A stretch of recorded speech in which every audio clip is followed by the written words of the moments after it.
اور حنفیوں ذرا مذہب کی غیرت بھی اپنایا کرو. کل کوئی پوچھے نا کس صحابی سے امام ابو حنیفہ نے پڑھا ہے تو بغلے نہ جھانکنے لگو. آپ کو دل کی تختی پہ یوں یاد ہونا چاہیے کہ امام ابو حنیفہ نے کن صحابہ سے پڑھا ہے. آپ کو پروف ہونے چاہیے, آپ کے پاس ثبوت ہونے چاہیے. آپ ایویڈنس اور دلائل سے بات کیا کرو. خدا کی قسم ایک سے دوسرے منٹ میں بات نہیں چل سکے گی, بات کنارے لگ جائے گی. ہم لوگ بات بڑھانے کے عادی ہیں. بھئی صحابہ کرام سے امام ابو حنیفہ نے پڑھا ہے. کس سے پڑھا ہے؟ آؤ میں پہلے کتب کے حوالہ جات پیش کرتا ہوں, پھر صحابہ کے نام پیش کرتا ہوں, پھر ان سے پڑھی ہوئی حدیثیں پیش کرتا ہوں. توجہ رکھنا, میری آنکھوں میں آنکھیں ڈالنا. میرے دوستو, آپ اٹھائیے کتاب تبییض الصحیفہ امام سیوطی کی, آپ کی مرضی. جامع المسانید اٹھائیے امام خوارزمی کی, آپ کی مرضی. عقود الجمان اٹھائیے امام ابو یوسف دمشقی صالحی کی, آپ کی مرضی. مکانت الامام ابی حنیفہ فی الحدیث اٹھائیے محدث عبد الرشید نعمانی کی, آپ کی مرضی. مسند امام اعظم امام حسکفی کی اٹھائیے, آپ کی مرضی. کتاب الآثار یعقوب بن ابراہیم القاضی کی اٹھائیے, آپ کی مرضی. کتاب الآثار بروایت امام ظفر ابن حذیل اٹھائیے, آپ کی مرضی. کتاب الآثار بروایت امام محمد ابن حسن شیبانی اٹھائیے, آپ کی مرضی. کتاب الآثار بروایت امام حسن بن زیاد اللؤلؤی اٹھائیے, آپ کی مرضی. تنسیق النظام فی مسند الامام اٹھائیے حضرت امام حسن شملی کی, آپ کی مرضی. میں ان کتب کے حوالے سے پروف کرتے ہوئے کہہ رہا ہوں. اور اسی طرح حضرت امام موفق مکی کی مناقب مکی اٹھائیے, امام کردری کی مناقب کردری اٹھائیے. ان تمام بزرگوں نے, اکابرین نے, مصنفین نے, رائٹرز اور آتھر نے اس بات کو پروف کر کے لکھا ہے. امام ابو حنیفہ نے 80 صحابہ کا زمانہ پایا ہے, 23 صحابہ کی زیارت کی ہے, 8 صحابہ کرام سے علم حدیث پڑھا ہے. امام ابو حنیفہ تو ان سب سے پڑھنے والے ہیں. اب میں پہلے آپ کی خدمت میں پیدائش پر بات کر کے پھر آگے چلنے لگا ہوں. امام ابو حنیفہ کی پیدائش کب ہے جو اتنے حضرات سے پڑھا؟ آؤ میں پیدائش پیش کرتا ہوں, توجہ رکھنا. امام ابو حنیفہ کی پیدائش میں 3 روایتیں ہیں. سن 80 ہجری, سن 70 ہجری, سن 60 ہجری.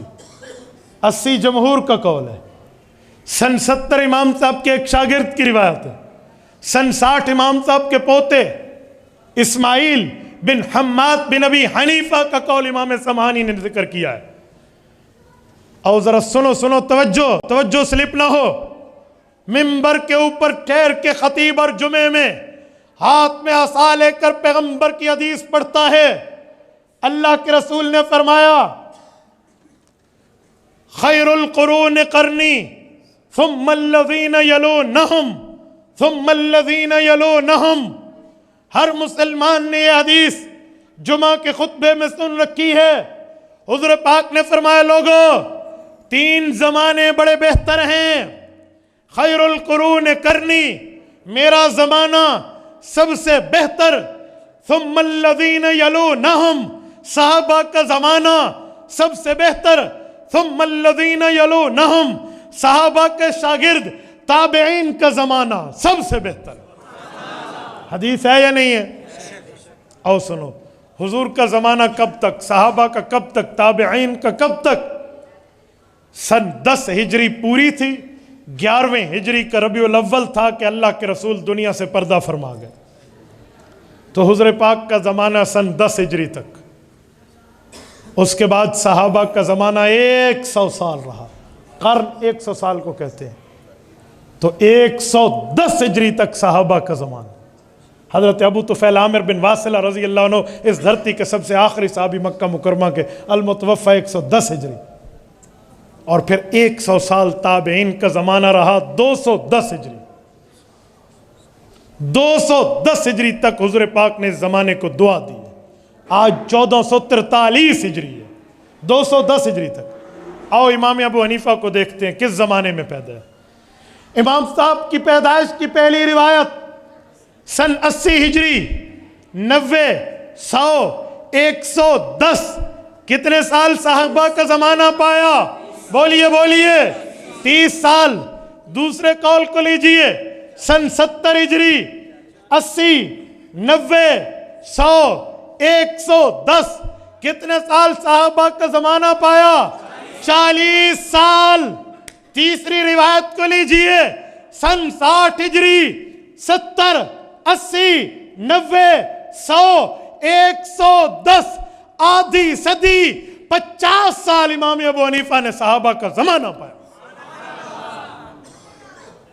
میں حیران ہوں علم تاریخ سے ناواقف آدمی پر کہ جو امام صاحب کے معاملات کی ابجد کو نہیں جانتا، الف با تا سا اے بی سی کو نہیں جانتا حنفیت کی، وہ بھی کہتے ہیں امام صاحب کا یہ مسئلہ حدیث کے خلاف ہے۔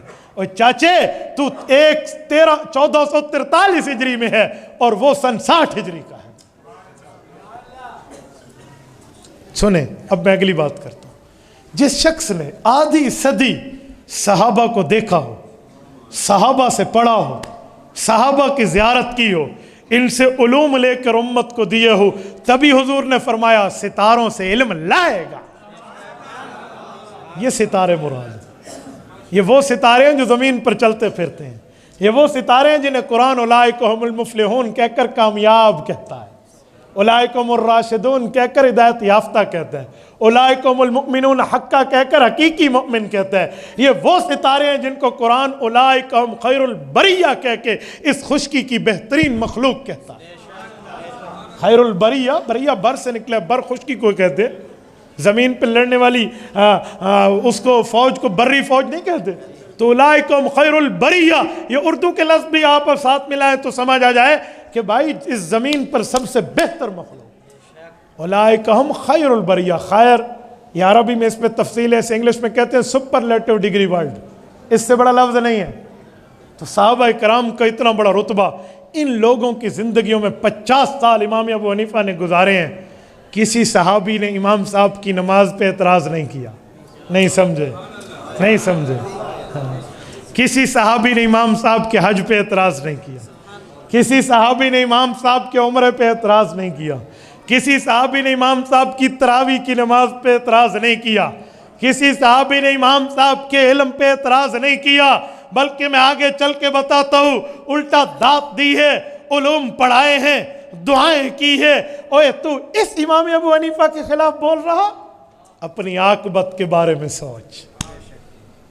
حنفیوں سینہ اٹھا کر چلا کرو کہ ہمارا رشتہ کتنی بڑی شخصیت سے، ہم کہاں پر پہنچے ہوئے۔ مجھے پرسوں ایک عالم دین سے ملاقات ہوئی، بڑا پیارا جملہ اس نے کہا۔